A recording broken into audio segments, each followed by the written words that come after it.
Hepatitis viral en base al libro de Harrison de Medicina Interna. Está en la página en el capítulo 304.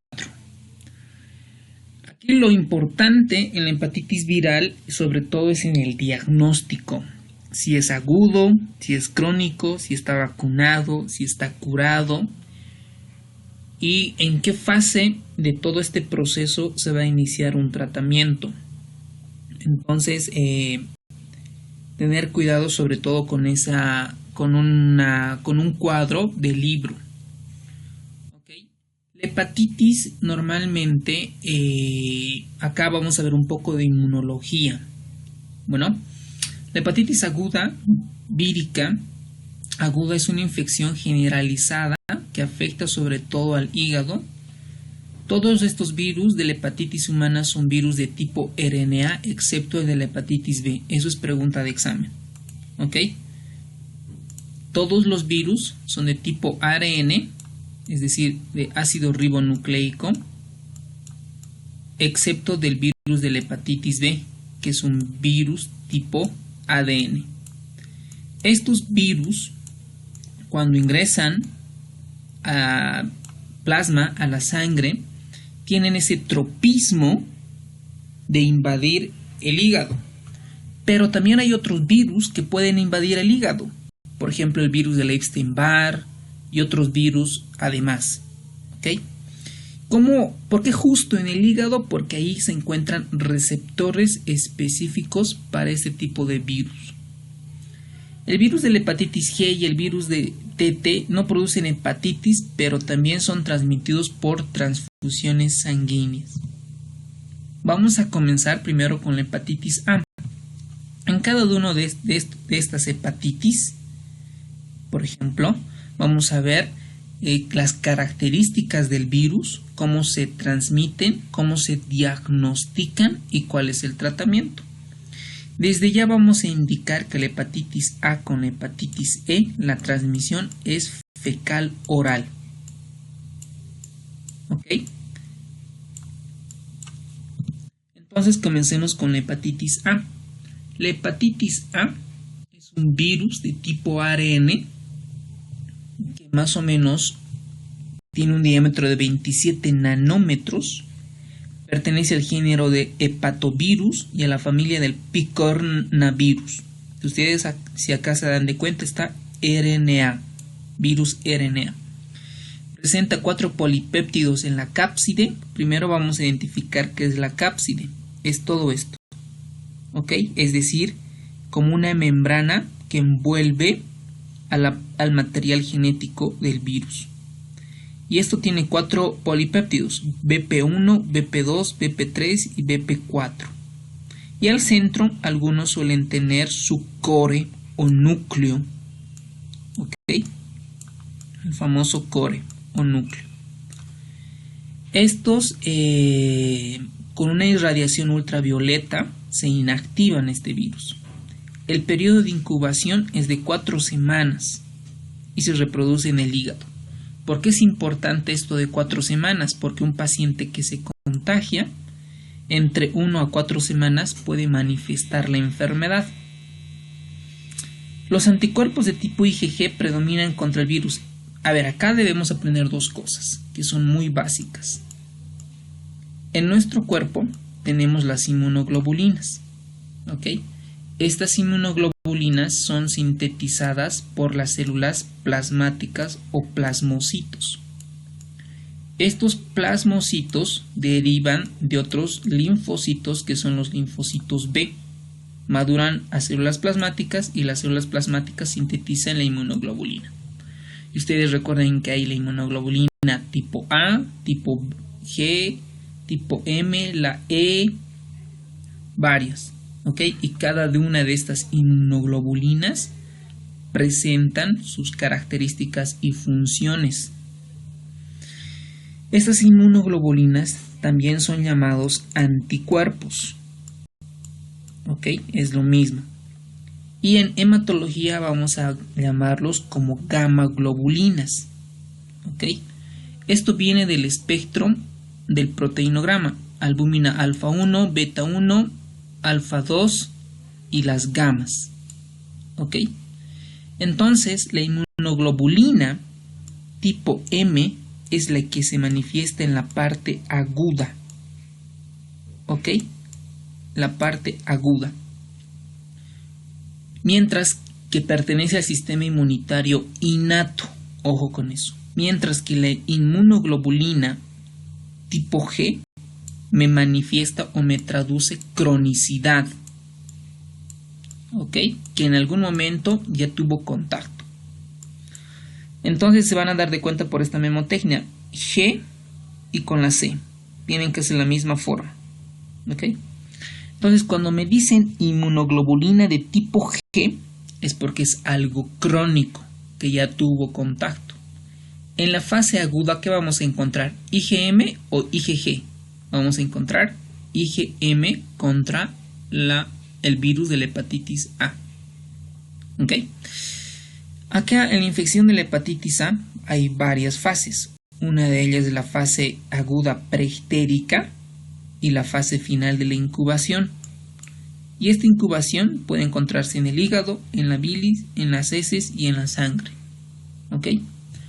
Y el diagnóstico durante la fase aguda se realiza porque debo de encontrar anticuerpos antihepatitis A. Así es, el virus de la hepatitis A de tipo M. ¿Ok? Porque estoy hablando de algo agudo. Así se la diagnostica. Es bien fácil. Entonces, la transmisión no debemos de olvidar que es fecal-oral, frecuente por diseminación intrafamiliar. ¿Esto por qué? Porque si en la familia se encuentra alguien infectado o infectada, lo más probable es que las demás personas en su entorno familiar se contagien. Lo mismo sobre todo en el kinder, ¿no? Esto se ve mucho en los niños porque normalmente, regularmente, no se lavan las manos de manera adecuada. Y eso nos traduce pues una higiene personal deficiente, falta de hacinamiento o en la parte de homosexualidad, adictos y en personas adictos a drogas intravenosas. Voy a volverles a recordar que el periodo de incubación son 4 semanas. Posible pregunta de examen. ¿Y cómo viene un paciente con hepatitis A? Son signos realmente inespecíficos, ¿no? No nos dice que esto por esto es hepatitis A. No. Probablemente lo que nos llame la atención es que el paciente venga amarillo, color patito. Lo más probable que nos llame la atención. Pero a un principio tenemos la fase preictérica. Ictericia, ¿no? En la fase preictérica, pues el paciente no necesariamente tiene que estar amarillo. ¿Ok? Puede ser un cuadro clínico como por ejemplo si estuviera resfriando, sensación de malestar general o como estuviera con dispepsia, como hubiera comido algo mal y le tenga síntomas y signos inespecíficos. Por eso el texto nos muestra anorexia, náuseas, vómito, fatiga, malestar general, artralgias, ¿ok? Mialgias, dolores musculares, cefalea, fotofobia, tos, fiebre baja entre 38 y 39 y a veces en momentos con dolor en hipocondrio derecho. ¿Ok? Entonces cuando tenemos esta clínica podemos decir pues que el paciente tiene una infección gripal, que tiene una intoxicación, si tiene náuseas y vómitos por una intolerancia gastrointestinal, ¿no? Muchas causas, y lo que nos va a llamar la atención es la ictericia y el dolor en hipocondrio derecho. Esto clínicamente nos va a orientar. Ya laboratorialmente vamos a ver qué nos podría orientar. Entonces, primero, una vez que el diagnóstico se realiza clínicamente, podemos solicitar en el hemograma. En el hemograma no vamos a encontrar nada llamativo, ¿ok? Pues puede haber neutropenia, linfopenia, pero son datos inespecíficos. Lo que sí nos va a llamar la atención mucho es la ictericia, ¿ok? La ictericia. Y la ictericia en la hepatitis A, ¿por qué mecanismo sucede? Porque nosotros tenemos acá el hígado, como estoy dibujando, y tenemos el hepatocito en forma hexagonal, Y acá lo que va a hacer es inflamar, destruir estos hepatocitos. Entonces crea un patrón colestásico, es decir, se retiene la bilis interiormente, el contenido en realidad de la bilis. Por eso estos pacientes no eliminan la bilis y se crea algo colestásico. Entonces estos pacientes, lo que vamos a solicitar en la laboratorio, vamos a solicitar, aparte de hemograma, glucemia, creatinina, NUS, electrolitos, también perfil hepático. Y el perfil hepático, ¿qué nos van a mandar en el laboratorio? Bilirrubina total, tanto bilirrubina indirecta como la directa, las transaminasas, sobre todo la ALT y la ACT, fosfatasa alcalina, eso es lo que tiene mi hospital, pero hay algunos hospitales que tienen la gamma-glutamil transpeptidasa. ¿Ok? Con esto yo voy a decir si la ictericia es prehepática, hepática o poshepática. Más o menos este cuadro clínico se acompaña de un patrón colestásico, poshepático. ¿Ok? Y aparte de esto, yo valoro sobre todo cómo está el hígado. Pero para valorar la función del hígado, yo necesito tiempos de coagulación. ¿Ok? Tiempo de coagulación. A mí me interesa el tiempo de protrombina, el tiempo de tromboplastina tisular activado, el TTPA. Me interesa la actividad de la coagulación, el INR. ¿Ok? Y pues probablemente las plaquetas, aunque no tanto. ¿Por qué cómo yo veo si el hígado está funcionando de manera adecuada? Pues con el perfil de coagulación. ¿Ok?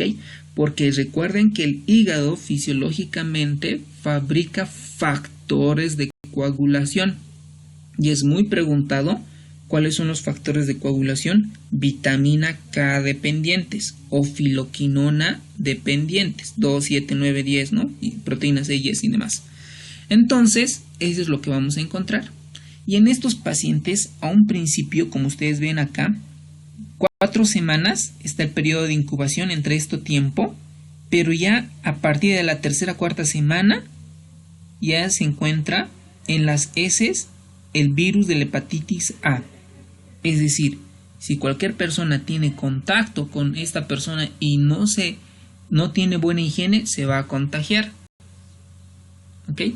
Y aquí clínicamente a partir de la cuarta semana el paciente se encuentra ictérico. Y si le pedimos un laboratorio en las transaminasas, lo que vamos a encontrar es un aumento de el ALT, de una transaminasa. ¿Y qué va a pasar con el sistema inmunológico?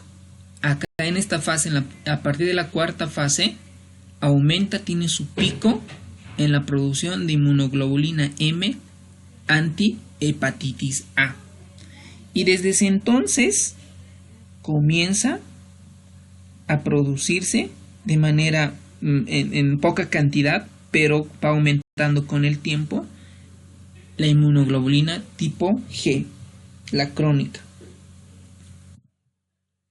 El tratamiento, como ustedes verán, pues no es nada del otro mundo. El tratamiento es sintomático en nuestros pacientes. Pues vamos a darle hidratación, si tiene náuseas, antieméticos, ver si tolera la nutrición, y muy pocas veces estos pacientes se internan, ¿okay? A no ser que cause una falla hepática. Y ahora vamos a entrar qué es una falla hepática. ¿Ok? Pero muy pocas veces estos pacientes necesitan un tratamiento hospitalario. Vamos a ir a la hepatitis B. La hepatitis B y la hepatitis C son los temas más importantes porque es un poco complejo, sobre todo en el diagnóstico. El virus de la hepatitis B es un virus de tipo DNA, mide 42 nanómetros, está codificada por 4 genes, esto es muy importante, ahorita vamos a ver cuáles son. Pertenece a la familia hepatnavirus, aquí está DNA.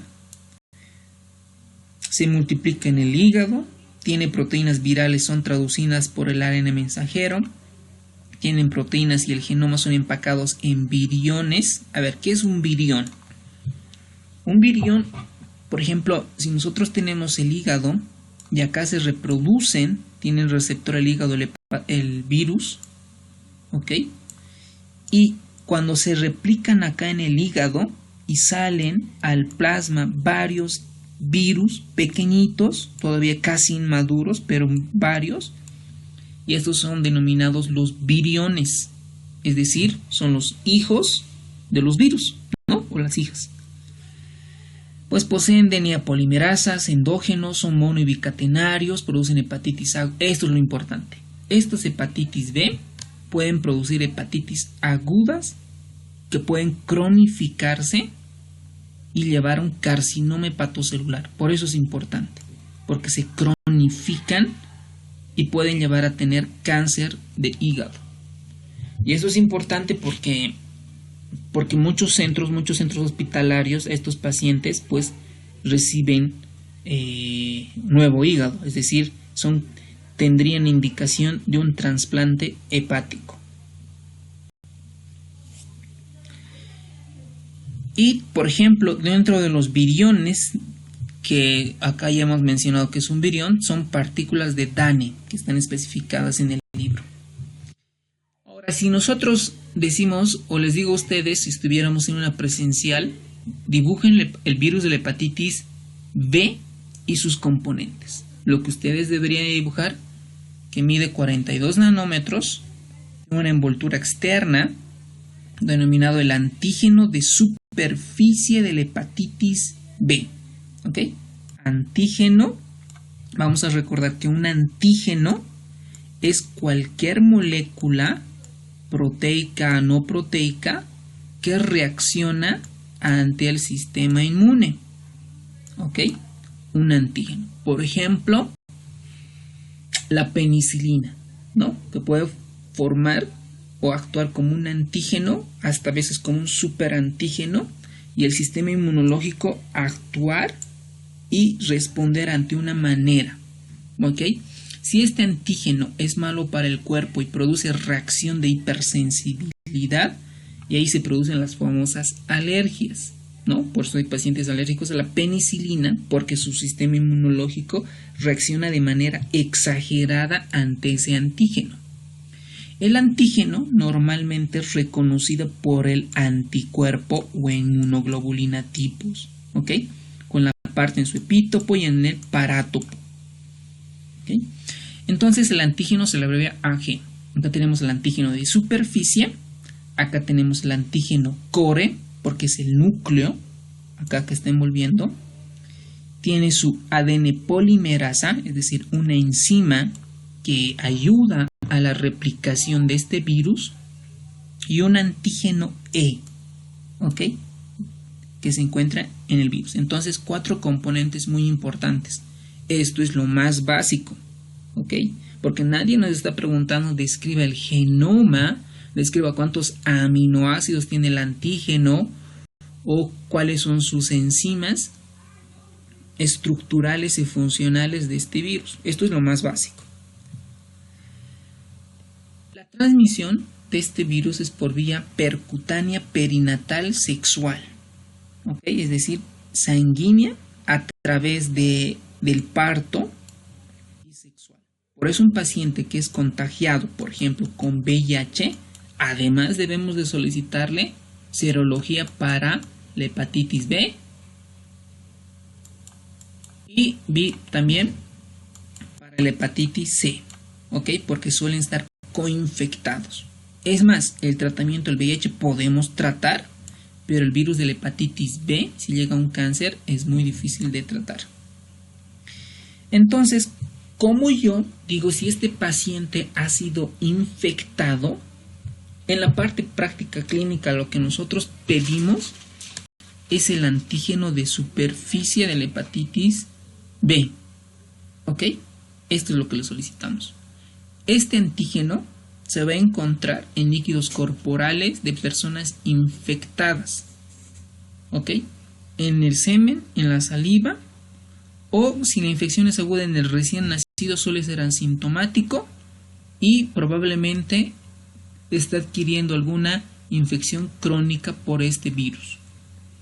El periodo de incubación no está preguntado porque es un poco largo, entre 30 y 180 días, con una media entre 60 y 90 días. Y sobre todo se han asociado a personas, adultos jóvenes, sobre todo por la vía sexual y percutánea. Y en los niños se los diagnostica entre los 3 y 4 años por este periodo que tiene este virus. Acá es súper importante. 4 genes. ¿Okay? El gen S, el gen P, el gen C y el gen X. Cada uno debemos de saber sus funciones y es pregunta de debate esta. Cada una las debemos de escribir en base al libro de Harrison.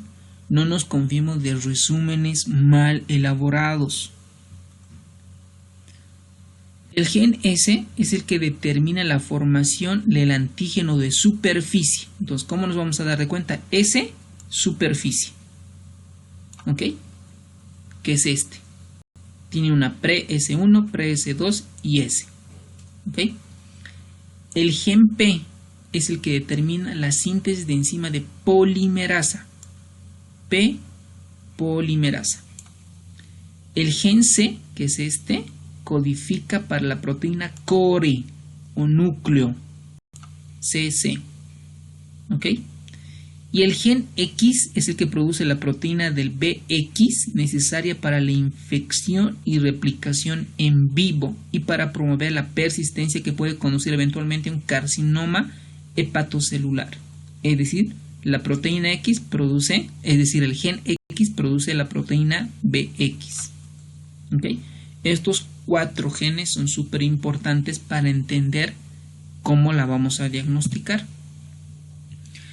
Entonces, este cuadro es súper importante para identificar más o menos el comportamiento en las semanas de la hepatitis B.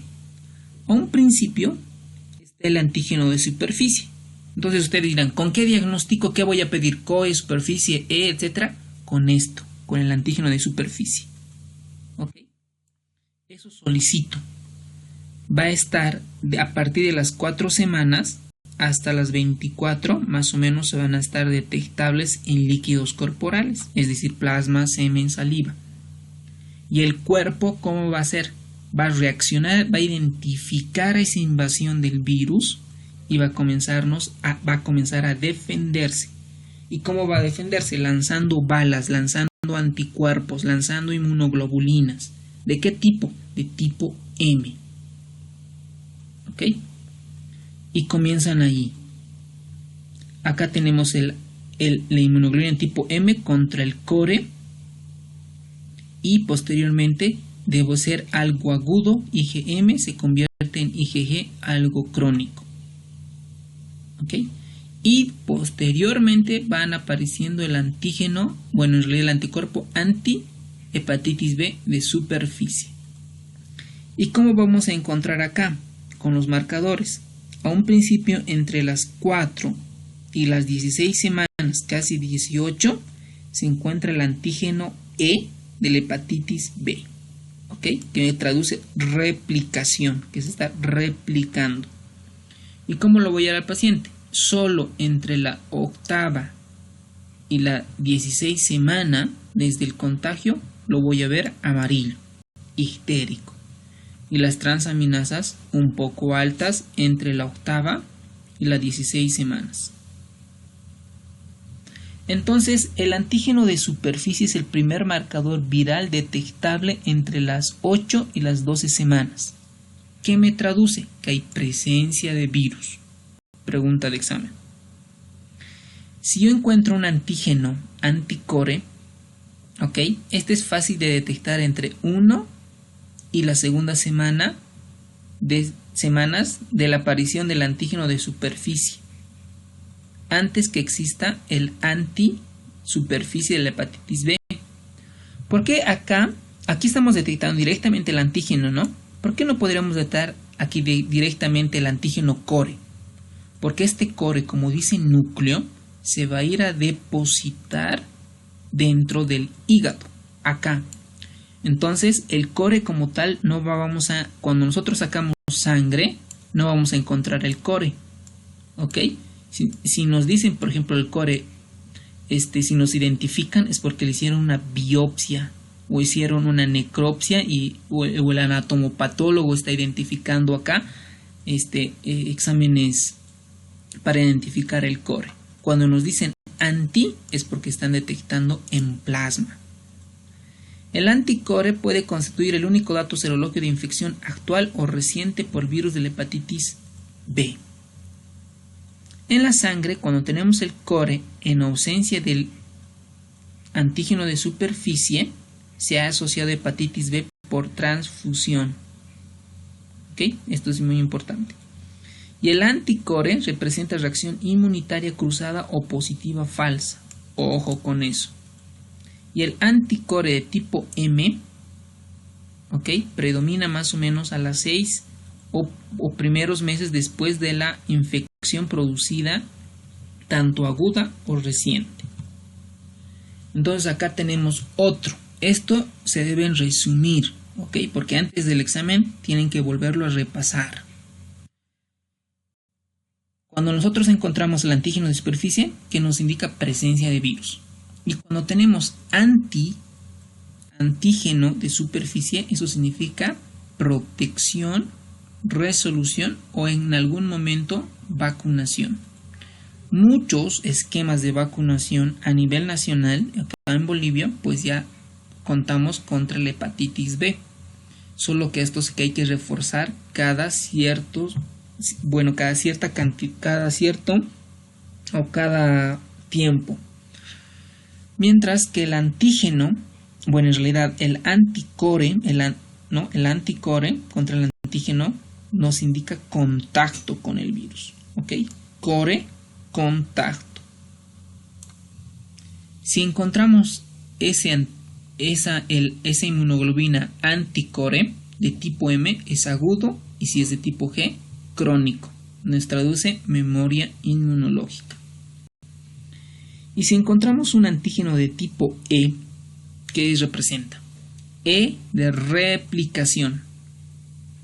¿Ok? Replicación viral e infectividad.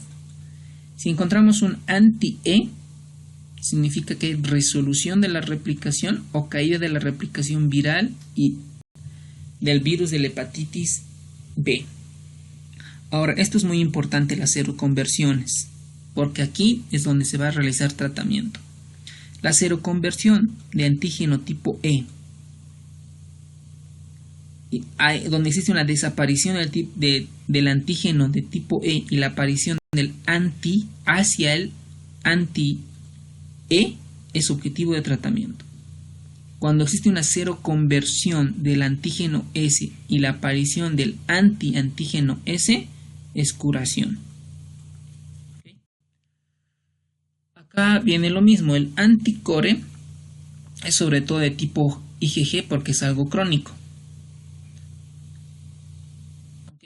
Las personas que tienen anti de superficie, el del antivirus de la hepatitis B de superficie en el suero, están protegidos contra la reinfección contra el virus de la hepatitis B. Por ejemplo, las personas que hemos recibido esta vacuna, lo más probable es que tengamos un antígeno de superficie del virus de la hepatitis B. Los pacientes con antígeno de superficie, los anti-superficie no son neutralizables, se pueden clasificar como portadores de una infección crónica. La E es replicación, ¿no? Son cuando se encuentran altos grados de replicación del virus, refleja la presencia de viriones. ¿Ok? Esto es pregunta de examen. Las localizaciones extrahepáticas de los antígenos se pueden encontrar en ganglios linfáticos, médula ósea, linfocitos circulantes, bazo y páncreas.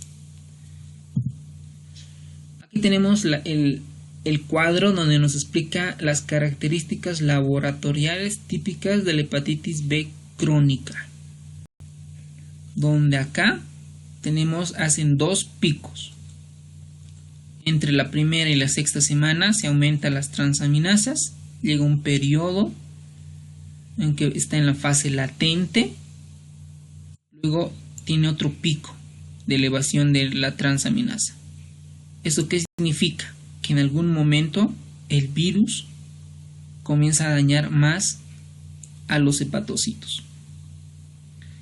¿Ok?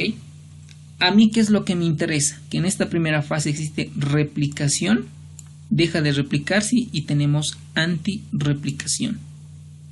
Y en esta fase está el antígeno de superficie.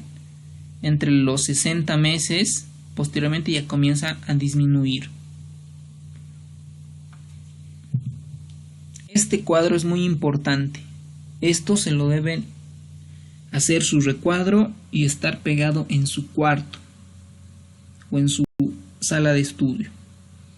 Estas son las características serológicas más frecuentes de la infección por hepatitis B. ¿Okay? Y todo es un análisis. Aquí todo es un análisis. ¿Cómo vamos a interpretar, por ejemplo? Vamos a ir al revés nosotros. ¿Cómo vamos a ver una hepatitis B aguda de alta infectividad? No vean el recuadro. Si me dicen aguda, IgM o IgG. IgM, muy bien. ¿Qué me indica la presencia de este virus? El de superficie, el de E, replicación o core. Pues el S. Entonces tiene que ser positivo. ¿Ok? Porque me está indicando presencia del virus. ¿Y cómo va a estar el antígeno E? Que me dice replicación. ¿Positivo o negativo? Positivo. ¿Ok? Listo. Con estos tres ya digo que es una hepatitis aguda de alta infectividad. Nos estamos basando en el libro de Harrison. ¿Y cómo voy a ver si es una hepatitis B crónica? ¿Qué tipo de inmunoglobulina? IgG. Me dice de alta infectividad, entonces yo debo de encontrar de superficie y de replicación. ¿Ok? Así de sencillo. Ahora en la crónica, pues acá tenemos varios. Por ejemplo, vamos a ver algunas. ¿Cómo me dicen una hepatitis B aguda, tardía o crónica? Ojo acá, crónico, IgG de baja infectividad. Porque acá voy a tener antígeno de superficie porque me están diciendo que todavía hay presencia de virus. Pero además me están diciendo que hay anticuerpos contra el E, contra la replicación. Es decir, que en algún momento ya hubo la fase temprana. ¿Ok? Pero entonces yo la clasifico de una hepatitis aguda, sobre todo tardía o crónica, de baja infectividad. O también, aquí tenemos una excepción, lo puedo denominar cuando no tengo el dato de la E, no encuentro el anti-E, la denomino mutante precentral. ¿Ok? O crónica a rara vez aguda. Esto es pregunta de examen. Ahora, cuando yo tengo, por ejemplo, antígeno de superficie positivo, anti-superficie positivo, anticore positivo, más o menos detectables la E y la anti-E. ¿Cómo lo voy a dar? Esto es un antígeno de superficie de un subtipo de un anti de superficie heterotípica. ¿Ok? O también denominado el proceso de seroconversión de antígeno de superficie a antígeno de superficie, que es muy rara. Entonces acá lo que me debe llamar la atención es la seroconversión. Puede ser que en el examen me ingrese cómo es la seroconversión de esta tabla.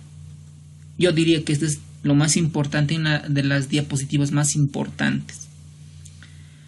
Ahora, ¿cómo digo una hepatitis B aguda? O que esté en un periodo ventana. ¿Ok? ¿Qué digo ventana? Porque no puedo detectar nada. ¿Ok? ¿Qué es lo que voy a detectar? Algo crónico. Por ejemplo acá, IgM y core. ¿Ok? Los demás pueden ser casi no detectables y negativos. Es un periodo ventana. Tenemos otra parte, ¿no? Por ejemplo, un portador de bajo nivel de hepatitis B. Me dicen bajo nivel porque no encuentro nada. No encuentro ni superficie ni anti-S. No encuentro tampoco replicación y puedo más o menos encontrar el anti-E. Pero a mí lo que me dice portador, de hecho ya debo de pensar IgG, el core. Ahora vamos a la recuperación de la hepatitis, es decir, cuando un paciente se infectó y comienza su sistema inmunológico a defenderse de ese proceso infeccioso. Lo que yo voy a tener es anticuerpos tipo IgG contra el core, anti-S positivo, es que decir pues que ya me puedo defender contra la hepatitis B, por eso estoy anti-S positivo, y más o menos detectable el anti-E. ¿Okay? Lo ideal es que sea negativo, para que realmente podamos decir este paciente está recuperado. Y cuando solo tenemos el anti positivo, el antígeno de superficie, y todos son negativos, pues este paciente no tuvo el contacto del virus completo, ¿no? Su membrana, su core y demás. Lo único que tiene es el antígeno de superficie. Entonces, ¿en quiénes va a suceder? En los pacientes que hemos recibido la vacuna, en inmunización con antígeno de superficie. ¿Ok? Muy bien, también se puede interpretar como una hepatitis B en el pasado remoto, que en algún momento se contagia, pero actualmente no se detecta nada de lo demás, excepto del anti-S, y puede ser un resultado falso positivo. Esa era la tabla más importante. Después, en cuanto a la patogenia, pues esto es muy sencillo porque todo en realidad entra al hígado y que en el hígado se comienza a replicar. No hay nada del otro mundo. Acá lo que podemos ver es que cuando se infecta en la parte neonatal, puede llegar fácilmente a una cirrosis y a un carcinoma hepatocelular. ¿Por qué? Porque en el neonato su sistema inmunológico no está maduro, no es competente. Y en la adolescencia o en las primeras etapas de la vida adulta, la respuesta inmunitaria del hospedador reacciona contra los hepatocitos infectados y a veces tiende a ser intensa. Y en la vida adulta es rara, se cronifica y puede llegar a un carcinoma hepatocelular, pero que es muy baja. La hepatitis B, eso es lo que sucede. Cuando existe la infección aguda, tiene dos caminos. Uno, que en un 2%, es decir, de 100 pacientes que se infectan de este virus, 2 pacientes van a ser falla hepática fulminante. ¿Y cómo es la falla hepática fulminante? El paciente va a tener encefalopatía hepática. ¿Cómo digo que tiene encefalopatía hepática? Porque el paciente está con Glasgow menos de 11, 10, es decir, no está consciente. ¿Ok? Se ve ictérico. ¿Ok? Y además podemos encontrar en encefalopatía hepática y grados de encefalopatía hepática. Entonces ahí se lo clasifica. ¿Y qué más voy a encontrar? Sangrados. ¿Ok? Un paciente, por ejemplo, que tiene falla hepática fulminante es porque tiene sangrados. Puede ser desde un sangrado leve como una gingivorragia, o puede tener sangrado de vía digestiva o por cualquier otro lado. ¿Por qué? Porque el hígado no fabrica los factores de coagulación. ¿Ok? No es porque hay una lesión. Es más, cuando en la emergencia vemos a estos pacientes con falla hepática, no se los puede poner ni catéter, porque para darles el líquido, porque apenas comienzas a pinchar el cuello para poner en yugular interna derecha o izquierda, comienza a hacer hematomas y se mueren estos pacientes. En algunos casos necesitamos del cirujano para que nos haga una venodisección. Y hay personas que están capacitadas para hacer venodisección, pues se lo pone el catéter. ¿Ok? Además, estos pacientes tienen hipoglucemia, porque ¿quién fabrica la glucosa en el cuerpo? La mayor parte. El hígado. Entonces estos pacientes tienen hipoglucemia. ¿Ok? ¿Qué más suelen tener estos pacientes? Hipoalbuminemia. Pero pues la hipoalbuminemia no es lo que lo va a matar. Lo que lo va a matar es la hipoglucemia, el sangrado. Eso es lo que los mata. ¿Ok? O la disminución del estado de conciencia, no pueden respirar y hacen paro respiratorio y paro cardíaco. Lamentablemente en Bolivia no tenemos un banco donde diga este paciente tiene falla hepática fulminante y se tiene que hacer un trasplante hepático inmediatamente. Eso está escrito en los libros, pero en la parte práctica no sucede. ¿Ok? Entonces nosotros como tratamiento, ¿qué vamos a dar? Si tiene hipoglucemia, dar azúcar. Si tiene sangrado, dar plasma, ¿no? Si tiene disminución del estado de conciencia, intubarle y pasarla a terapia intensiva. Y podemos dar hepatoprotector, vitamina B, vitamina C, en ausencia de falla renal y demás, ¿ok? Pero eso solo sucede en un 2%. En la infección aguda, en los adultos, el 5% se cronifica. En los niños, el 50%, la mitad. Y en los neonatos, de 90 al 95% se cronifica. ¿Ok? Y en la parte crónica hay un daño hepático progresivo que me predispone a la cirrosis y al hepatocarcinoma. ¿Ok? Yo, por ejemplo, no conozco ningún estudio realizado en Bolivia cómo es la incidencia de hepatocarcinomas, infección de hepatitis B, probablemente los hepatólogos conozcan, pero tampoco conozco ningún hepatólogo.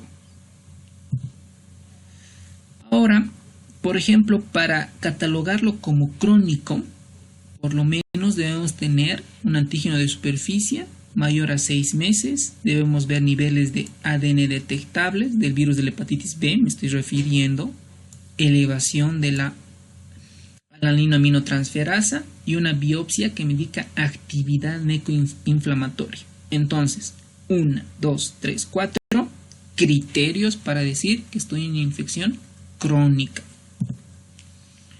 Y las manifestaciones clínicas, pues ya hemos mencionado, ¿no? El diagnóstico y tratamiento. Por ejemplo, cuando yo era residente, lo que nos preguntaba nuestro profesor era ¿cuándo yo trato una infección crónica de la hepatitis B? ¿No? Todos los residentes aplazados porque nadie sabía.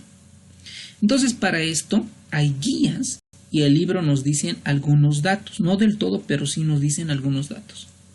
Por ejemplo, debemos detectar elevación de aminotransferasas, es decir, elevación de la ALT.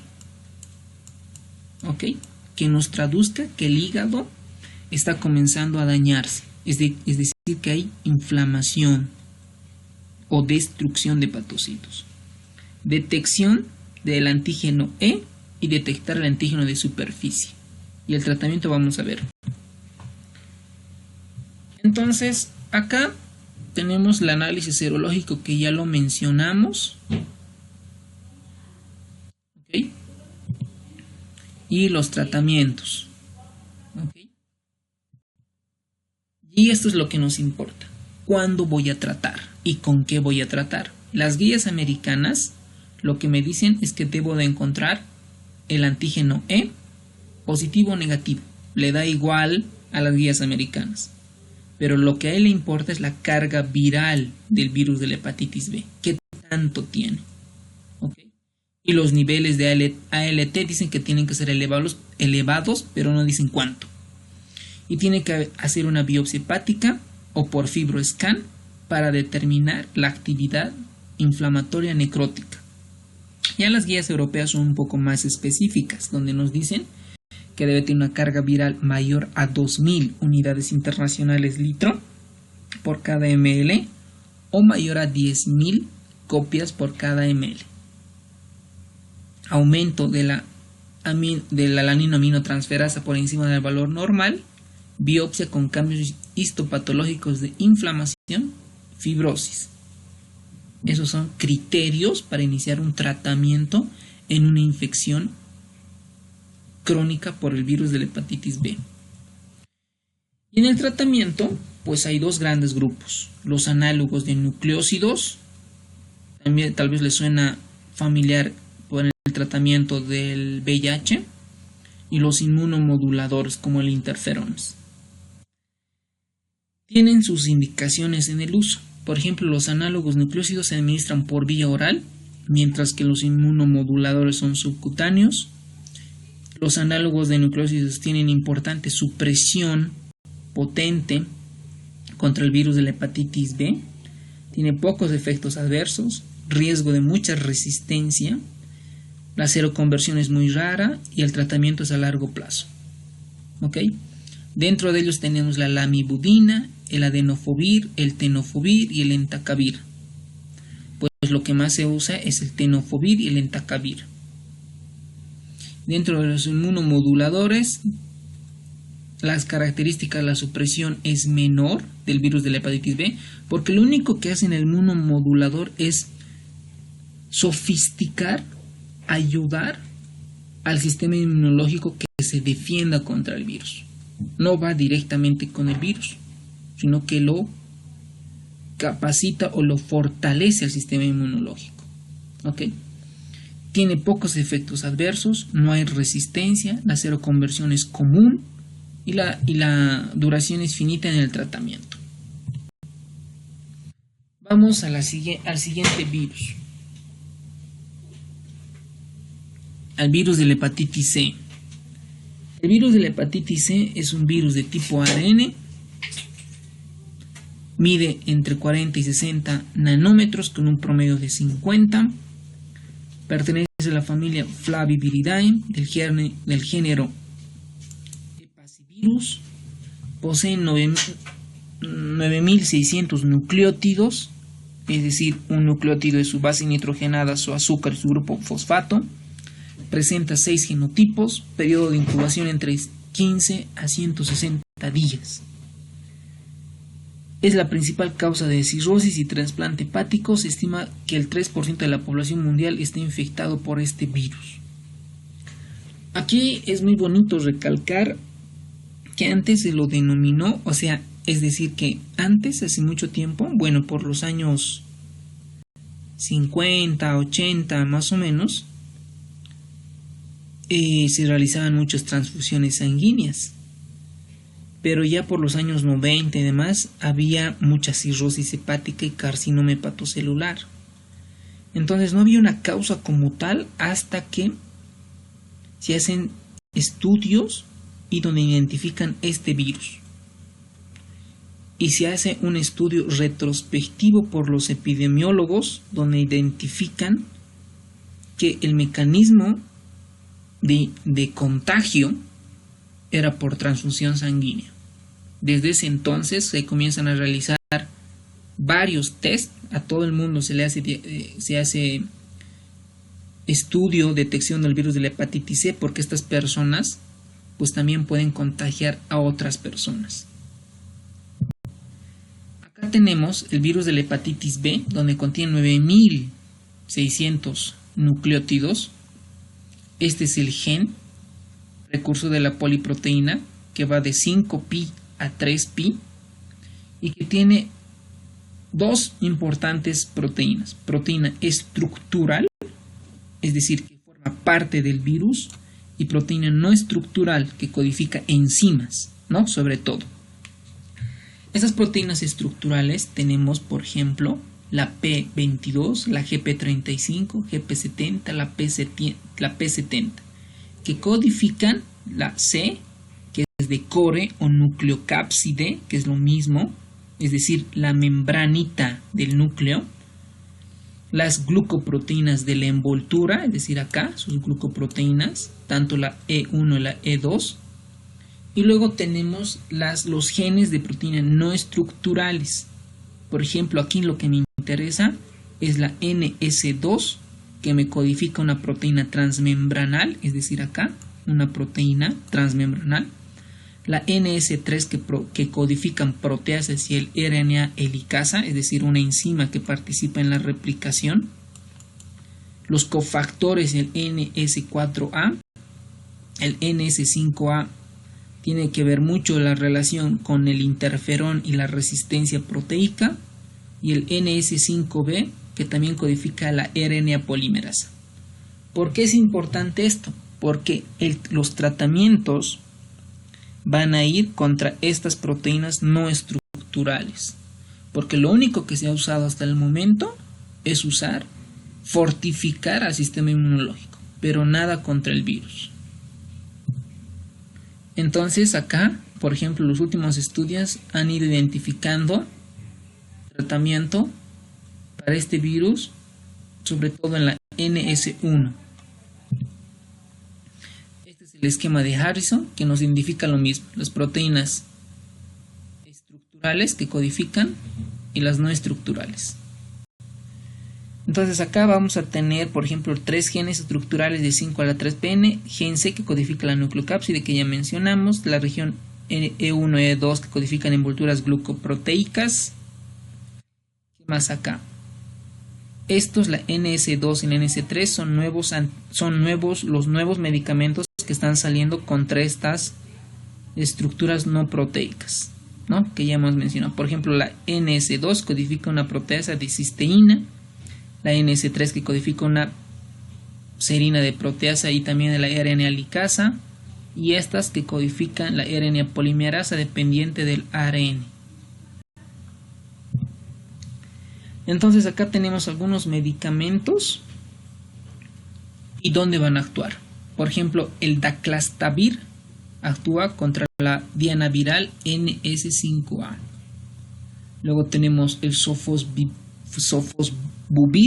el velpatasvir contra estas dianas virales. Y así podemos mencionar cada uno de estos antivirales contra ciertas dianas del virus.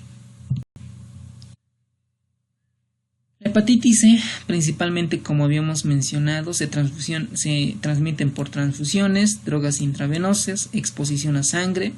Esto de la parte perinatal y sexual está muy discutido y debatido hoy en día. ¿Okay? Vamos a ver alguna evidencia que existe en cuanto a este mecanismo de transmisión. Lo más frecuente es en la etapa de los adultos o aquellos pacientes que hayan recibido transfusiones.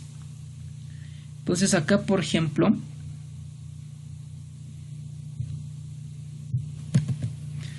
acá tenemos un video como se replica.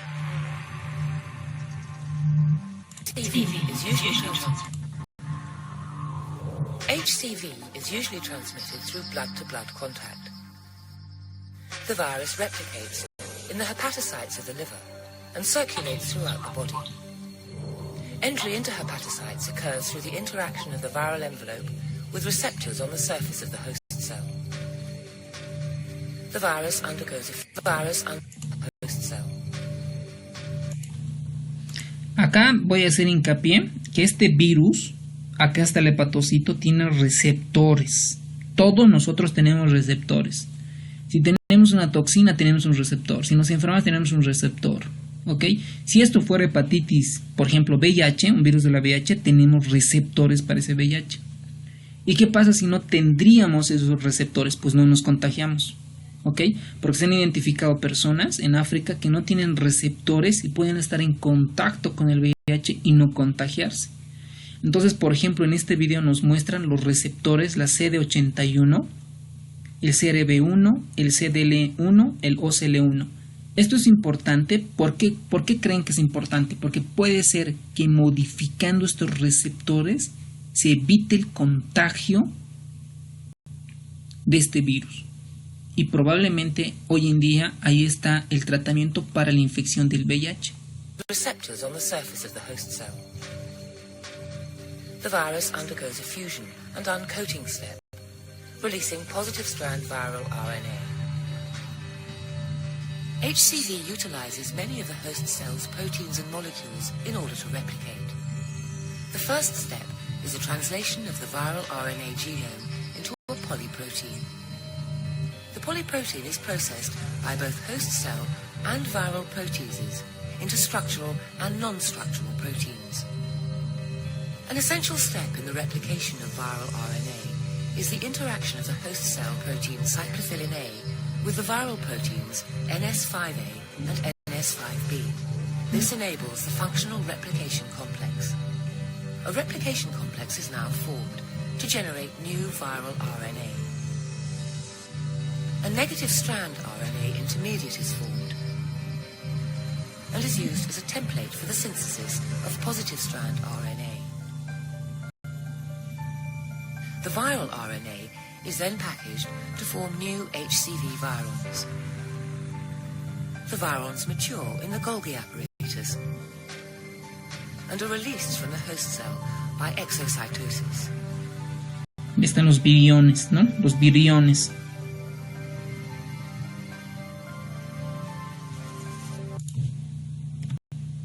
Bueno, la patogenia ya lo vieron, ¿no? Cómo se contagia el virus, cómo introduce a los hepatocitos, que están muy anclados con los antígenos leucocitarios humanos, y pues provocan toda la infección crónica. Aquí tenemos algunas perlas, ¿no? Las perlas nos vamos a identificar sobre todo conceptos importantes. El riesgo de cronicidad es de un 75 al 85%. Si me preguntan en el examen qué tipo de hepatitis tiene mayor riesgo de cronicidad, la hepatitis C. ¿Okay? La tasa de progresión a fibrosis es baja, el riesgo a cirrosis es del 10 al 20 años, la incidencia de hepatitis aproximadamente con cirrosis va de 1 al 5% por año. ¿Cómo vamos a ver venir al paciente? Lo mismo, con signos inespecíficos, pero a mí lo que me llama la atención es la ictericia. Y en el laboratorio aumento de aminotransaminasas y presencia de anticuerpos contra el virus de la hepatitis C. Es mucho más sencillo que la B. Tratamiento: interferón pegilado, es decir, no voy a hacer nada contra el virus, solamente voy a potenciar la función del sistema inmunológico. Puedo usar más ribavirina, telaprevir o boceprevir. La hepatitis C, con esto ya estamos ya terminando, es un virus de tipo RNA del género deltavirus, presenta 9700 nucleótidos, puede estar muy asociada a la coinfección y sobreinfección por la hepatitis del virus B. Ojo con esto, no puede haber hepatitis D sola, tiene que estar acompañado de su hermano mayor, que es el virus de la hepatitis B.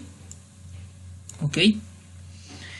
Expresa el antígeno delta en la subnucleocápside. La duración de la infección puede ser por hepatitis D y hepatitis B, depende.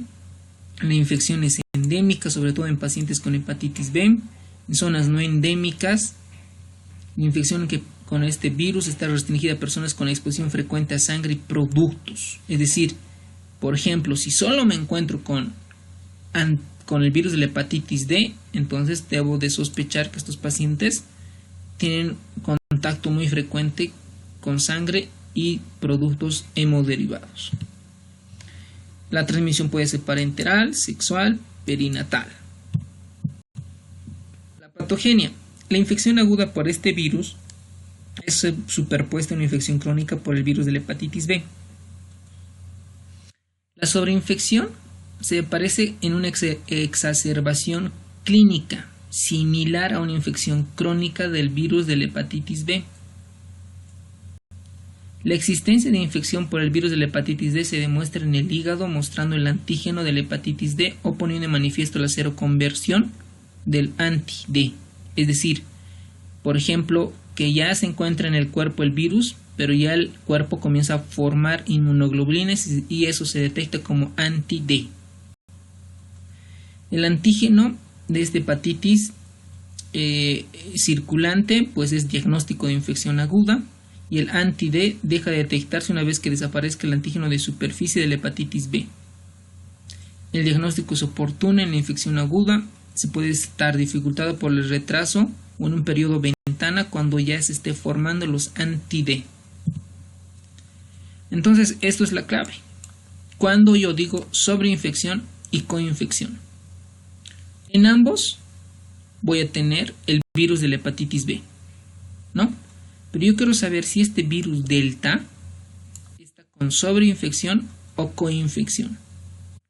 Si, por ejemplo, una enfermera, o bueno, cualquier persona, ¿no?, se pincha, ¿no?, comienza a pincharse con una lanceta que está infectada por virus de tipo B y de tipo C, se pincha, ¿qué va a aparecer en el cuerpo? Va a aparecer el antígeno de superficie de la hepatitis B y también la parte positiva para el antígeno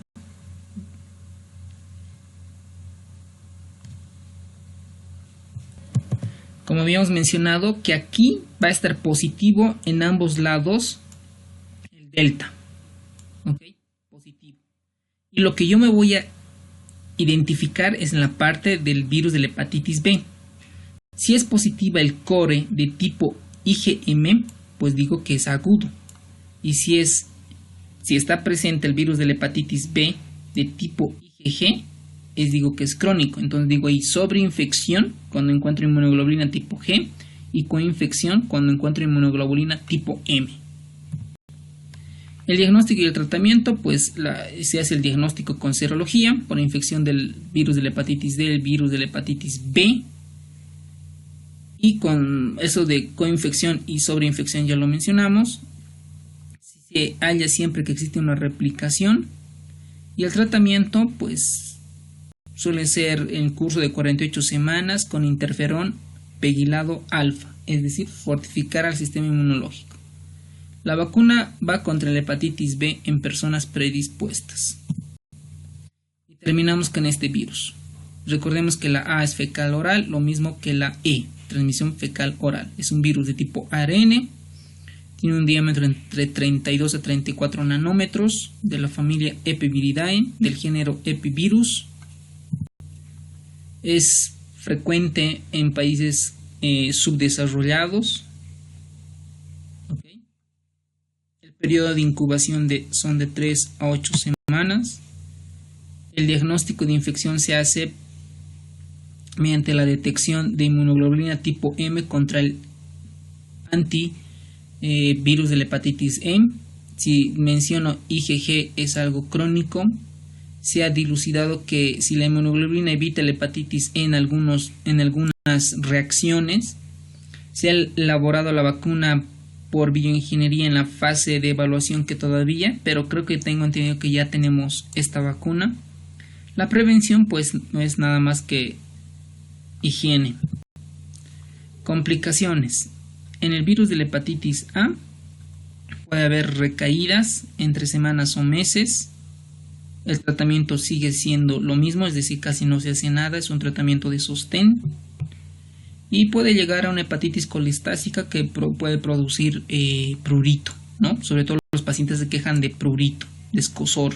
Entonces ahí voy a dar algún antihistamínico, pero nada para el virus ni para el hígado.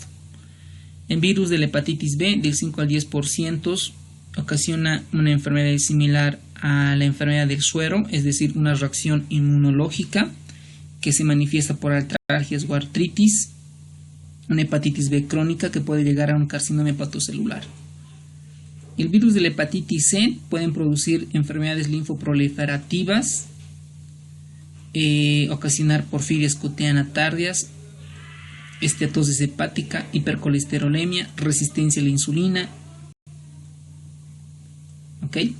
La infección aguda por el virus de la hepatitis C puede cronificarse, eso hemos dicho que de un 85 a 90%, y otras complicaciones son pancreatitis, miocarditis, neumonía típica, anemia plástica, mielitis transversa, neuropatía periférica.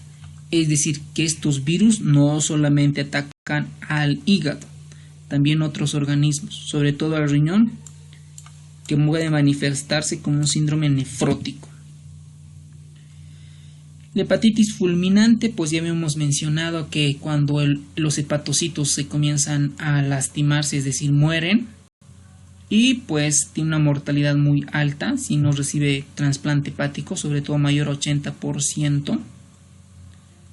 Y lo que habíamos mencionado, pues que encuentran hipoglicemia, disminución del estado de la conciencia, sangrados principalmente.